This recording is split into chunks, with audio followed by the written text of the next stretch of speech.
Good morning, afternoon, evening, or night to you, viewer. Whenever you get to see this video on your feed. As you can see, we're going to be working a little bit on the core. Just getting a thumbnail picture here with a smile. Working it before getting to nitty gritty. That's going to start in 3, 2, 1, and boom. Different shot. Cool, I know.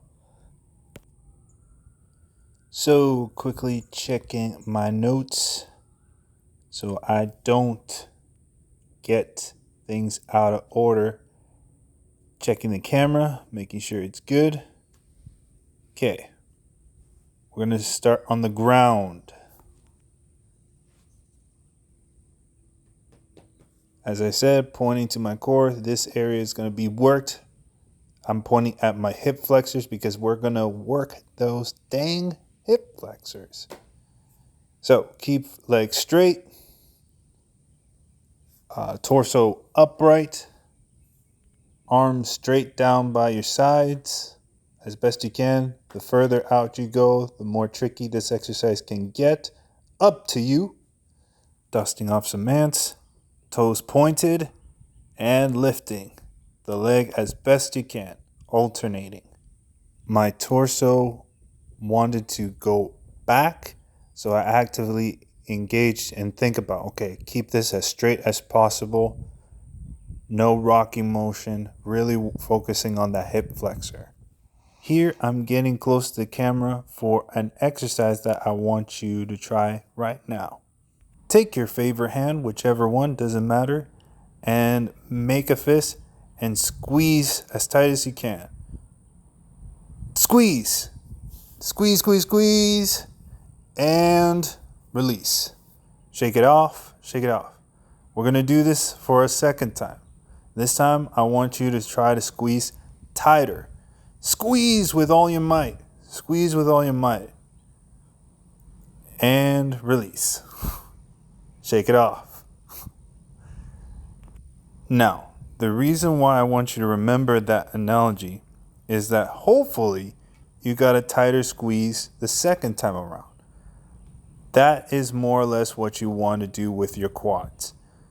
To squeeze as much as possible, keeping them tight.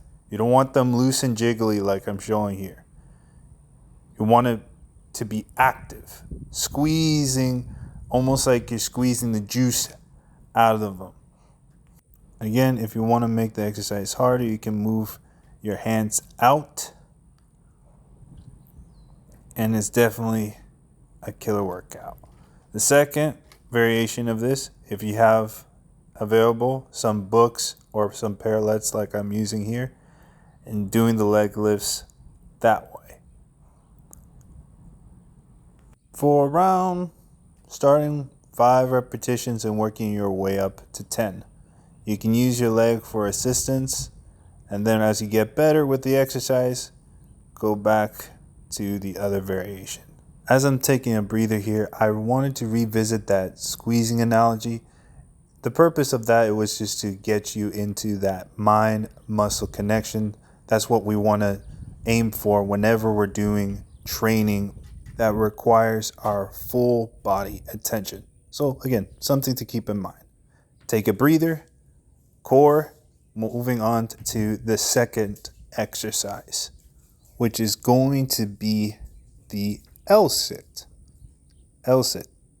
So keeping that arm straight, I'm really trying to turn my elbows outwards, squeezing the ground, keeping my torso erect, and then lifting up the legs. This right here, remember, squeeze those quads together. Pretend as though you only have one leg and you're trying to keep that as straight as possible and then going for it. Having parallettes or a set of books makes things a bit more bearable. As we're coming up, we don't want to shrug our shoulders or lean the torso back.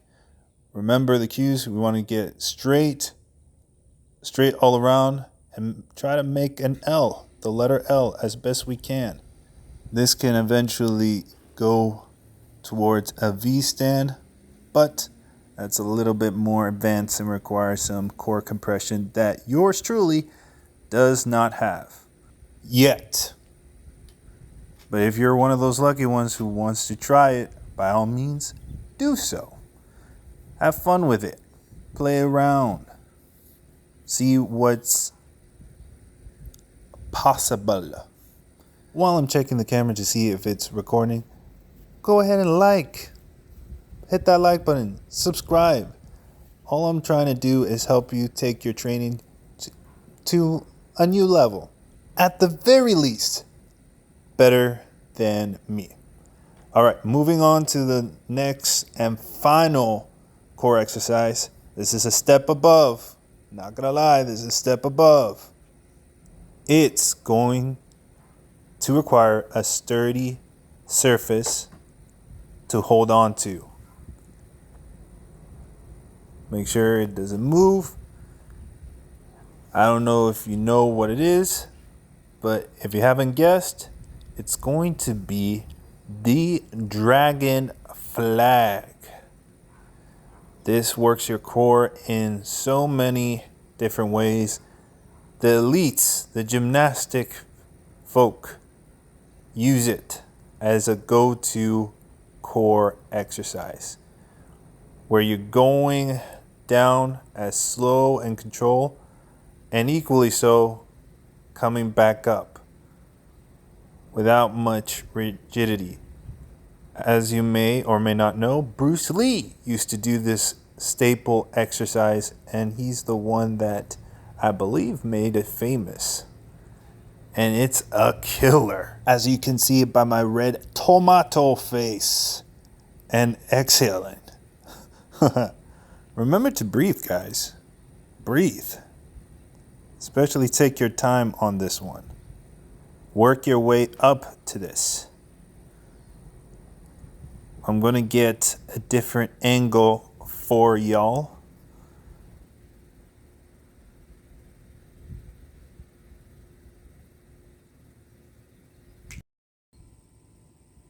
Great. Ready, Freddy.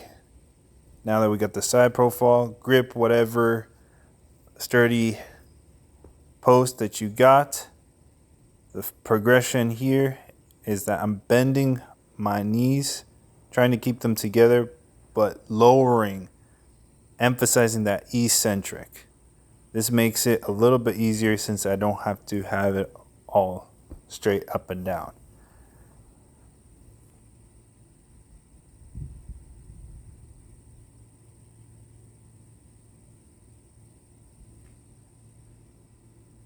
The second variation is where, with a slight bend of the knees, or if you want to keep it straight, we're doing more of a leg raise type of motion, still emphasizing that down, slow and controlled descent, working on that form at all times.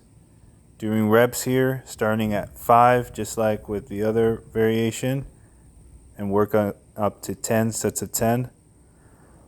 Breathe. I'm doing this because the final variation is obviously doing the full dragonfly or the candlestick. Both are acceptable terms. Here you can get creative with it once you get that down portion. And with that, my friends, we are done. Breathe. Give it a go. Work that core. Get stronger. Don't forget to subscribe, like, share, and I'll see you in the next video. Ciao.